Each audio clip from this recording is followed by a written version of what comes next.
Bonjour mes lions, nous voici aujourd'hui afin de discuter des supports et résistances. J'ai eu pas mal de demandes à ce sujet. Cette vidéo est à mettre dans la lignée de celle sur les trendlines que je vous ai postées il y a quelques temps. Il est important de comprendre que vous avez plusieurs moyens de déterminer un support et une résistance. Ici, je vais essentiellement parler de la manière la plus simple, c'est-à-dire regarder votre graphique. J'en parle régulièrement parmi les manières diverses et variées qui m'aident à également déterminer les supports et résistances. J'utilise souvent les liquidations. À mes yeux, la map des liquidités est moins pertinente car la plupart du temps, elles ne transmettent uniquement l'information de ce que les intervenants veulent faire. C'est-à-dire, ici, j'ai beaucoup d'ordres d'achat en attente, ici, j'ai beaucoup d'ordres de vente en attente, etc. Contrairement aux liquidations qui, ici, ce sont des ordres qui ne peuvent pas être déplacés, ils peuvent être évidemment supprimés, mais pour ceux qui se sont déjà fait liquider, ils savent très bien, c'est le broker qui fixe la zone de votre liquidation. Parmi les autres moyens,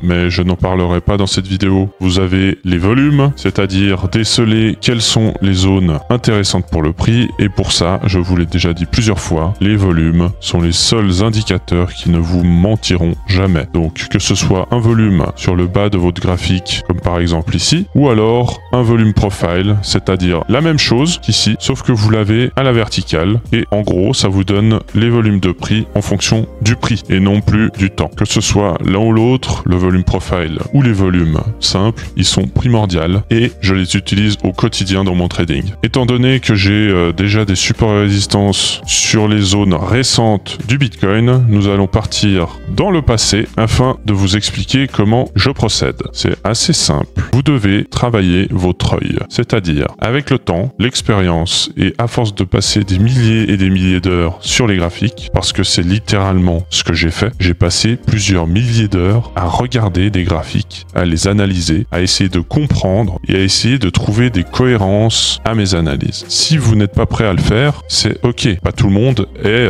intéressé suffisamment par les graphiques pour en faire une passion. Juste en regardant cette partie du graphique, j'ai pu déceler déjà une trendline et deux supports et résistances. Vous les avez aussi. Essayez de les tracer visuellement et mentalement dans votre tête. Allons-y pour la trendline. Je ne prends pas en compte ceci car il s'agit d'un excès. Cela se voit, hein, c'est très parabolique. C'est le pic du cycle de 2017. Je n'en tiens pas compte pour cette trendline. Et vous allez voir que malgré tout, cette trendline restera très pertinente. Je ne tiendrai pas compte non plus ici de ce sommet ici et je vais vous expliquer pourquoi. Ma trendline est ici. Voilà. Ça, c'est ma trendline que je trouve la plus pertinente. Pourquoi? Déjà, vous avez plusieurs contacts avec cette trendline. Donc, si vous avez vu ma vidéo sur les trendlines, vous savez que c'est très important. Ici, vous pouvez compter également cela comme un contact car il s'agit en réalité d'un excès. Pourquoi il s'agit d'un excès? Eh bien, il suffit de se rendre compte de la force du retour. C'est-à-dire qu'on a cassé et on a violemment réintégré cette trendline. C'est une caractéristique propre aux excès.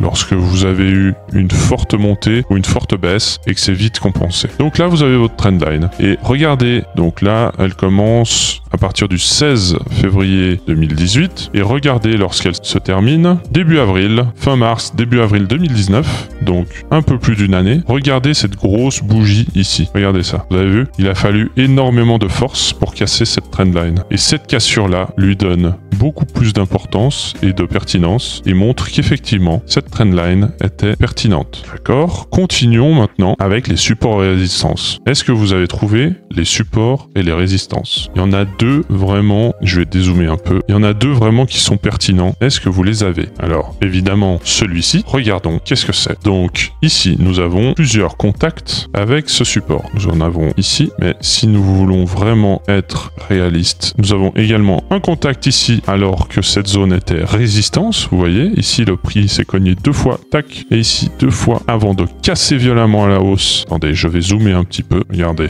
deux contacts qui ont été rejetés avant de casser violemment à la hausse et de refaire un pullback sur la zone. Ici, vous avez un autre contact, cette fois en tant que support. Ici, encore un autre. Ici, encore un autre. Et regardez la cassure de ce support qui, soit dit en passant, forme un triangle descendant, celui-là, d'accord? Vous le voyez, le triangle. Ici, avec la trendline, le support, ça, c'est un pattern donc baissier. Il s'agit là d'un triangle descendant. Donc, il a cassé violemment ce support et nous sommes repartis plus bas. Donc, Donc ce support est très pertinent. Est-ce qu'il y en a un autre? Je zoome un petit peu. Alors, petit indice. Alors, c'est une résistance qui est devenue support par la suite, en lien avec la cassure de la trendline. Donc ça donnait du poids à cette cassure de la trendline, justement. Et voilà, c'est effectivement ici. Alors, analysons pour voir si je ne dis pas n'importe quoi et si c'est vraiment pertinent. Déjà, ici, on peut voir qu'on a quelque chose qui montre que cette zone peut être pertinente. Donc, nous avons ici un petit rejet. Ici, après cassure, nous avons un pullback. Ensuite,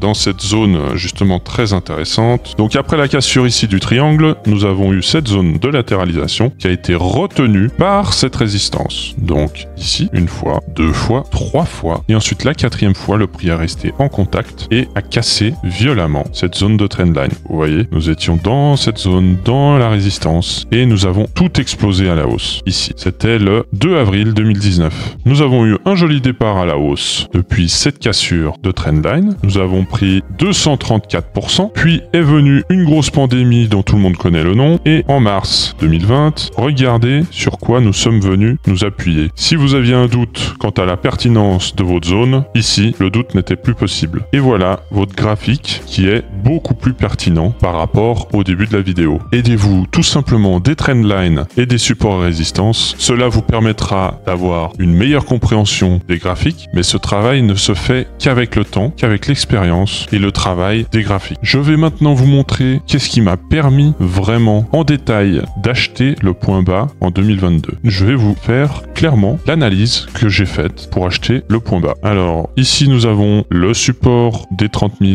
Je n'ai pas besoin de vous signaler maintenant les contacts. Vous avez un œil suffisamment aguerri pour les voir. Donc ici, ici, ici, ici. Les autres supports et les autres résistances là-haut, je vous en ai déjà parlé. Il s'agit de la zone des 40-44 000. Cela fait partie de mon scénario catastrophe. Eh bien, si nous cassons le plus bas des 52 000, nous irons ici, selon moi. Mais je m'égare. Alors, qu'est-ce qui m'a permis d'acheter le point bas? Je vous laisse essayer de comprendre qu'est-ce que j'ai pu tracer sur ce graphique. Oui, il y a une trendline à tracer. Alors, essayons de tracer une trendline pour voir si elle est pertinente. Et oui, elle est pertinente. Une trendline bien tracée est souvent très pertinente. Donc, je vais vous tracer les contacts majeurs sur cette trendline. Nous avons eu celui-là, celui-ci qui n'est pas tout à fait un contact, mais je l'avais considéré comme tel, car très proche de la trendline. Mais surtout, ce que j'ai pris en considération, c'est ce pullback. Donc, la trendline a été cassée sans force. Et donc, lorsque cela arrive, souvent, je m'attends à un pullback. Et le pullback a été accompagné d'une news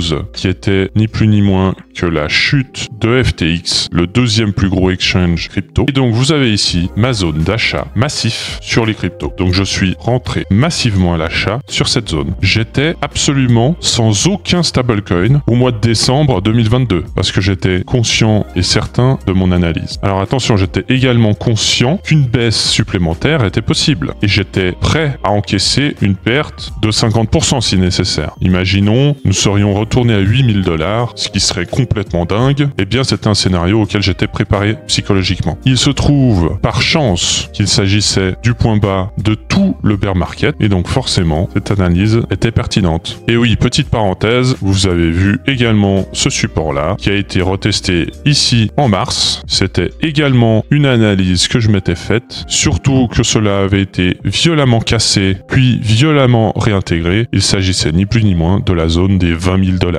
Vous avez également ici un autre support et une autre résistance. Vous l'avez vu, il est d'autant plus simple qu'il s'agit également d'un chiffre important, la zone des 25 000 $. Vous comprenez maintenant l'importance des chiffres ronds, des chiffres psychologiques, et cela se voit sur les graphiques. La zone des 40 à 44 000 $ a été très travaillée durant tout le cycle 2021, ici, ici, ici, etc., etc.